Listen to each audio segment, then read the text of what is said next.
आज के इस वीडियो लेक्चर में हम पढ़ने वाले हैं बैक बॉन्डिंग। अब देखो, बैक बॉन्डिंग में बहुत ज्यादा कंफ्यूजन भी होता है और कहाँ बैक बॉन्डिंग देखना है कहाँ नहीं देखना है। तो मैं आपको सिर्फ इतना बताना चाहती हूँ कि बैक बॉन्डिंग में सिर्फ आपको दो चीजें ध्यान रखनी है कि एक तो आपको डोनर एटम होना चाहिए, एक आपके पास में क्या होना चाहिए, डोनर एटम। और जो डोनर एटम है मतलब वो क्या डोनेट करेगा, उसके पास में लोन पेयर होना चाहिए। अब lone pair containing donor atom जो होगा वो कौन होगा। अगर आपको पीरियोडिक टेबल में सेकेंड पीरियड का कोई भी एलिमेंट दिखाई देता है, जैसे कि आपका ऑक्सीजन हो गया, कार्बन हो गया, नाइट्रोजन हो गया, तो इन सब के ऊपर जनरली क्या होते हैं, लोन पेयर्स होते हैं। तो नाइट्रोजन, ऑक्सीजन, फ्लोरीन, मेन आपको बैक बॉन्डिंग में नाइट्रोजन, ऑक्सीजन एंड फ्लोरीन को ध्यान रखना है। तो डोनर एटम जो कि आपके होंगे सेकेंड पीरियड के एलिमेंट, सेकेंड पीरियड एटम जिसके पास होता है lone pair, lone pair containing. ये चीज देखनी है कि बैक बॉन्डिंग के बारे में आपको ख्याल आएगा तो क्या देखना है। दूसरा, आपके पास में अगर कोई दे रहा है तो एक लेने वाला चाहिए जो कि एक्सेप्टर होगा, और एक्सेप्टर एटम में मेरे पास में कौन लेने वाला होगा। तो एक्सेप्टर के पास में जब भी एक्सेप्टर एटम की बात आती है तो उसके पास में कुछ वेकेंट या तो p ऑर्बिटल होने चाहिए या फिर वेकेंट d ऑर्बिटल होने चाहिए। अगर हम ये इन दो चीजों का ध्यान रखते हैं तो हमारे पास में बैक बॉन्डिंग के काफी क्वेश्चन आने पर हम थोड़े अलर्ट हो सकते हैं कि या तो एक डोनर एटम है और एक आपके पास में लेने वाला, मतलब एक्सेप्टर एटम है और एक्सेप्टर कौन एक्सेप्ट कौन करेगा, या तो उसके पास में वेकेंट p होगा। अब जनरली वेकेंट p ऑर्बिटल किसके पास में होता है, 13 ग्रुप के एलिमेंट, जैसे बोरॉन हो गया, एल्यूमिनियम हो गया, तो जनरली बोरॉन के पास में आपके पास में वेकेंट p होता है सेकेंड पीरियड में। एंड जो आपके वेकेंट d ऑर्बिटल होगा, तो वेकेंट d में आपके पास में थर्ड पीरियड के जितने भी एलिमेंट्स हैं उन सब के पास में वेकेंट d ऑर्बिटल होता है। तो ये सब एक्सेप्टर का काम करेंगे। तो जब भी बैक बॉन्डिंग का मतलब बैक बॉन्डिंग का ख्याल आता है तो दो चीजें ध्यान रखनी पड़ेगी। वन इज डोनर एटम जो कि सेकेंड पीरियड का लोन पेयर कंटेनिंग एटम होगा, and second one is acceptor atom जो कि जनरली आपके बोरॉन एंड थर्ड पीरियड के एलिमेंट होंगे। अब देखिए हम इसे किस तरह से बैक बॉन्डिंग से क्वेश्चन में ट्विस्ट आते हैं। सपोज कि आपके पास में क्वेश्चन आया PF3 एंड PSC का बॉन्ड एंगल के बारे में, एंड बॉन्ड एंगल पे हमने डिटेल में एक वीडियो लेक्चर में मैंने पढ़ाया है कि बॉन्ड एंगल पे किस तरह से कौन कौन सी स्टेप्स को फॉलो करना है। उन स्टेप्स को फॉलो अगर आप करते हो, उन स्टेप्स के अकॉर्डिंग अगर इस क्वेश्चंस का आंसर लेके आते हो तो आपके पास में गलत हो जाएगा, क्योंकि यहाँ पे आपके पास में due to the back bonding bond angle आपका चेंज हो जाता है। अब कैसे समझ में आएगा कि बैक बॉन्डिंग होगी क्या, तो मैंने क्या कहा कि मेरे पास में एक सेकेंड पीरियड का कोई एलिमेंट होना चाहिए जिसके पास में लोन पेयर है। तो यहाँ पे फ्लोरीन आपका सेकेंड पीरियड का एलिमेंट है एंड हैविंग लोन पेयर। फिर है आपके पास में एक्सेप्टर एटम जो कि एक्सेप्टर एटम होगा, फास्फोरस जिसके पास में क्या होगा, वेकेंट डी होगा। और फास्फोरस यहाँ पे भी है, फास्फोरस यहाँ पे भी है, लेकिन मेरे पास में इसके दोनों के पास में वेकेंट डी तो है, लेकिन आपके पास में डोनर एटम सिर्फ पे कहाँ पे होगा, फ्लोरीन में होगा। तो जब भी यहाँ पे बैक बॉन्डिंग होगी एंड वाया बैक बॉन्डिंग यहाँ पे क्या आएगा, पार्शियल डबल बॉन्ड कैरेक्टर आएगा।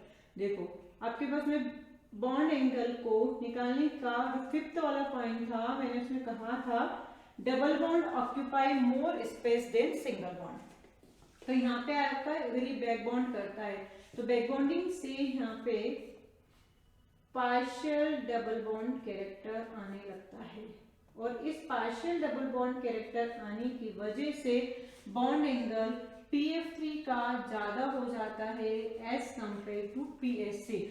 अगर आप इसे इलेक्ट्रोनेगेटिविटी के डिफरेंस के बिहाफ पे निकालते हो तो यहाँ पे आपका जो आंसर आएगा वो 100% गलत हो जाएगा। तो हम इसे चेक करेंगे via back bonding. One more example आपके पास में बहुत ज्यादा फेमस है, BF3, BCl3, BBr3 and BI3। इसका लेइस एसिड का कैरेक्टर पूछा जाता है।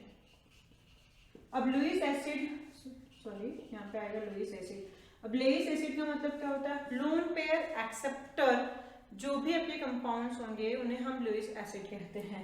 अब अगर इस क्वेश्चंस में हमें लेइस एसिड का कैरेक्टर का ऑर्डर निकालने की बात की जाएगी तो यहाँ पे हम क्या सोचेंगे कि फ्लोरीन है, बहुत ज्यादा मोर इलेक्ट्रोनेगेटिव होगा, तो ये इलेक्ट्रॉन को जल्दी से खींचेगा, एक्सेप्ट करेगा, तो ज्यादा लोन पे एक्सेप्ट कौन करेगा, जल्दी से BH3 करेगा और ये ज्यादा अच्छा लेइस एसिड की तरह वर्क करेगा। लेकिन हमारे पास में यहाँ पे बोरॉन के पास में होता है vacant p orbital and fluorine के पास में होता है लोन पेयर, और ये फ्लोरीन इस बोरॉन के वेकेंट p में बैक बॉन्ड करता है और इस बैक बॉन्डिंग की वजह से यहाँ पे जो इलेक्ट्रॉन डिफिशिएंसी आई थी बोरॉन के पास में वो हो जाती है फुलफिल, और जब इसके पास में बैक बॉन्डिंग से फुलफिल हो गई, अभी जब बैक बॉन्ड नहीं कर रहा है तो यहाँ पे जो नंबर ऑफ इलेक्ट्रॉन्स होंगे वो 6 होंगे और ये इलेक्ट्रॉन डिफिशिएंट में आता है। लेकिन जैसे ये बैक बॉन्डिंग करता है यहाँ पे इसके पास में 8 इलेक्ट्रॉन हो जाते हैं, मींस इलेक्ट्रॉन डिफिशिएंसी खत्म हो जाती है। अब चूंकि यहाँ पे बोरॉन के p ऑर्बिटल में फ्लोरीन के लोन पेयर ने बैक बॉन्ड किए, तो बैक बॉन्डिंग किस किस ऑर्बिटल्स के बीच में हुई है, 2p, बोरॉन का भी 2p और इसका भी 2p, तो यहाँ पे 2p पाई टाइप का बैक बॉन्डिंग होता है और इस बैक बॉन्डिंग की वजह से बोरॉन के पास में जो इलेक्ट्रॉन डिफिशिएंसी थी वो पूरी तरह से कंप्लीट हो चुकी है। अब इसके पास में इलेक्ट्रॉन डिफिशिएंसी नहीं है, तो जब इसके पास में इलेक्ट्रॉन डिफिशिएंसी है ही नहीं तो ये कोई भी इलेक्ट्रॉन लोन पेयर एक्सेप्ट नहीं करता है, इसलिए यहाँ पे इसका जो लेइस एसिड का कैरेक्टर होगा, इसका ऑर्डर आपके पास में आएगा Bi3, then BbR3 and BCl3। तो ये भी एक रीजन था बैक बॉन्डिंग का की वजह से इसका लेइस एसिड का कैरेक्टर जो हम सोचते हैं उससे अपोजिट आता है। इस सबसे बहुत सारे ऐसे एग्जांपल्स हैं जिससे आपके क्वेश्चंस के गलत होने के चांसेस बहुत होते हैं, तो मैं सिर्फ और सिर्फ उन एग्जांपल्स पे ध्यान दे रही हूँ जहां पर क्वेश्चन से आने के चांसेस है और आपके गलत करने के चांसेस है। तो नेक्स्ट एग्जांपल हम एक और देखते हैं कि किस तरह से bond angle and percentage S character को बैक बॉन्डिंग यहाँ पे चेंज करता है। One more example of back bonding, जैसे इस पे बहुत बार क्वेश्चन भी आया हुआ है, एक जैसे कि यहाँ पे कंपाउंड दिया गया है ट्राइमिथाइल एमीन एंड ट्राइसेलाइल एमीन, इसके बॉन्ड एंगल, इसका शेप एंड बेसिक कैरेक्टर के बारे में आपसे इन तीनों में से कोई एक क्वेश्चन आपके पास में आ सकता है। अब अगर मैं इसके बॉन्ड एंगल के बारे में बात करें तो अगर मैं बॉन्ड एंगल इसका निकालती हूँ तो मेरे पास में यहाँ पे बॉन्ड एंगल, शेप और बेसिक कैरेक्टर अगर नॉर्मली अगर मैं बैक बॉन्डिंग का यूज नहीं करती हूँ तो 100% गलत होता है। अब जैसे कि मैंने बताया कि बैक बॉन्डिंग के लिए आपको क्या दो चीजें सोचनी है, क्या ये कोई lone pair containing second period का एलिमेंट है क्या यहाँ पे, हाँ हमारे पास में नाइट्रोजन है जो कि उस पे लोन पेयर है और ये सेकेंड पीरियड का एलिमेंट है। एंड सेकेंड आइटम आपके पास में कौन होना चाहिए, एक्सेप्टर आइटम होना चाहिए जिसके पास में या तो वेकेंट P होना चाहिए या वेकेंट D होना चाहिए। तो मेरे पास में यहाँ पे सिलिकॉन के पास में वेकेंट D होता है लेकिन कार्बन के पास में यहाँ पे वेकेंट D नहीं होता है। तो अगर मैं यहाँ पे देखूं कि N इस पे लोन पेयर है और इसके लोन पेयर होने की वजह से इसका जो स्ट्रक्चर होगा वो पायरामिडल होगा, मतलब अमोनिया की तरह होगा। तो पहली बात कि ये शेप इसका पायरामिडल है।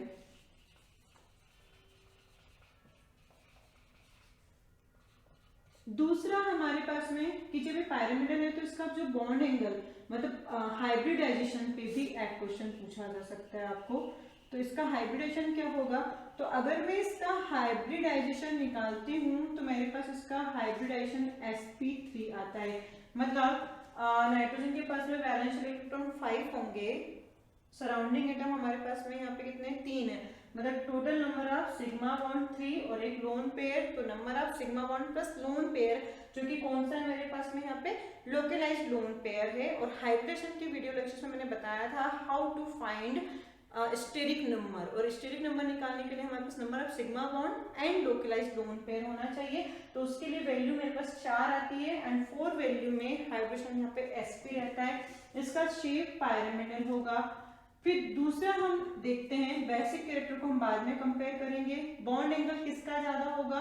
अब अगर मैं इसकी बात करूं तो यहाँ पे मेरे पास में नाइट्रोजन है, नाइट्रोजन के ऊपर जो लोन पेयर था पहले यहाँ पे SiH3 SiH3 और SiH3 इसकी तरह देखूं तो मुझे इस वाले स्ट्रक्चर में और इस वाले स्ट्रक्चर में कोई डिफरेंस नजर नहीं आता है, लेकिन मुझे ये ध्यान रखना है कि ये जो लोन पेयर है ये लोन पेयर आपका डीलोकलाइज्ड है, डीलोकलाइज्ड लोन पेयर है। मतलब ये लोन पेयर सिलिकॉन के वेकेंट डी में बैक बॉन्ड करेगा और जो इसका स्ट्रक्चर आपका बनेगा वो यहाँ पे इस तरह से आता है SiH3 और यहाँ पे ये हो जाएगा आपका SiH3। अब total number of sigma bond कितने हैं 3, क्योंकि आपका लोन पेयर तो इसके वेकेंट डी में चला गया है तो नंबर ऑफ सिग्मा बॉन्ड 3 है, तो हाइब्रिडेशन यहाँ पे आता है sp2 और हमें पता है कि परसेंटेज एस कैरेक्टर जिसका ज्यादा होगा उसका बॉन्ड एंगल भी ज्यादा होगा। तो यहाँ पे मेरे पास में जो बॉन्ड एंगल होगा वो आपका ट्राइसेलाइल एमिन का ज्यादा होगा as compare to trimethyl amine से। दूसरा हमारे पास में पूछा गया हाइब्रिडेशन, तो हाइब्रिडेशन यहाँ पे sp2 होगा और इसका हाइब्रिडेशन आपका sp3 होगा। एंड जब sp3 है तो आपके पास में 3+1 का कॉम्बिनेशन आता है, 3+1 के कॉम्बिनेशन में शेप इसका पायरामिडल होता है जो कि हम VACPR के वीडियो लेक्चर में देख चुके हैं। अब यहाँ पे मेरे पास में जो कॉम्बिनेशन आता है वो आता है 3+0 और 3+0 के कॉम्बिनेशन में इसका जो शेप होगा वो हो जाता है प्लेनर। तो पहला आपका क्लियर हो गया कि बॉन्ड एंगल इसका ज्यादा होगा, इसका हाइब्रिडेशन sp2 इसका sp3 होगा, शेप हमें क्लियर हो गया। एंड फोर्थ हमारे पास में बेसिक कैरेक्टर, तो बेसिक कैरेक्टर मतलब अवेबिलिटी ऑफ लोन पेयर। तो आप ही बताइए कि लोन पेयर की अवेबिलिटी कहाँ पे ज्यादा है। इसका लोन पेयर अभी यहीं पे है, कहीं पे भी नहीं गया, लेकिन इसका लोन पेयर इसके वेकेंट डी में बैक बॉन्ड कर चुका है। तो अवेबिलिटी ऑफ लोन पेयर इस वाले केस में ज्यादा है, तो मेरे पास में basic character of trimethyl amine का ज्यादा होगा as compare to trisilyl amine का। तो ये एक बैक बॉन्डिंग का बहुत अच्छा क्वेश्चन बनता है। यहाँ पे एक और क्वेश्चन है हमारे पास में acidic character of CHCl3 and CHF3। अगर CHCl3 एंड CHF3 का मैं एसिडिक कैरेक्टर की बात करूं, अब अगर मैं यहाँ पे जनरल ऑर्गेनिक केमिस्ट्री के थ्रू जाती हूँ तो क्लोरीन का जो -I इफेक्ट है वो एज कंपेयर टू फ्लोरीन कम होता है एंड उसके अकॉर्डिंग अगर हम यहाँ पे आंसर लेके आते हैं तो वो भी 100% गलत हो जाता है। यहाँ पे अगेन आपको बैक बॉन्डिंग का कॉन्सेप्ट लगेगा और वो बैक बॉन्डिंग का कॉन्सेप्ट कैसे होगा। एसिडिक कैरेक्टर के लिए हम क्या करते हैं, एक H को यहाँ पे माइनस करते हैं तो यहाँ पे एनायन जनरेट करते हैं और ये एनायन आपके पास में इस तरह से जनरेट होता है। इधर मैं एक हाइड्रोजन माइनस कर देती हूँ तो मेरे पास में बनता है यहाँ पे F और F। अब लोन पेयर आ गया, सेकेंड पीरियड का आपका डोनर आइटम हो गया लोन पेयर कंटेनिंग। फ्लोरीन के पास में कोई vacant P and vacant D नहीं है, लेकिन क्लोरीन के पास में यहाँ पे वेकेंट डी है और इस वेकेंट डी की वजह से इसका जो लोन पेयर होगा ये बैक बॉन्डिंग करेगा, मतलब ये रेजोनेटिंग एस्टेब्लिश हो जाएगा।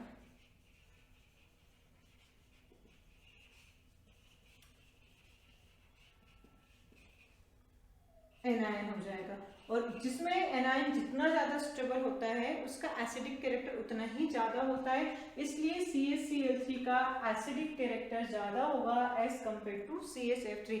इस तरह से बहुत सारे ऐसे बैक बॉन्डिंग के आपके पास में क्वेश्चन आते हैं जिन्हें आप नॉर्मल वे में लेके जाते हो तो गलत हो जाते हैं। तो बैक बॉन्डिंग के केस से आपको ध्यान रख के बस दो चीजें याद रखनी है कि कहाँ पे बैक बॉन्डिंग पॉसिबल है, एक डोनर आइटम होना चाहिए और एक आपका एक्सेप्टर। डोनर कौन होगा, एक्सेप्टर कौन होगा, इस बात का अगर आप ध्यान रखते हो तो आप केयरफुल होंगे जब इस तरह के क्वेश्चन पूछे जाएंगे और यहाँ पे आपके बैक बॉन्डिंग से आने वाले जो क्वेश्चन गलत होते हैं वो गलत नहीं।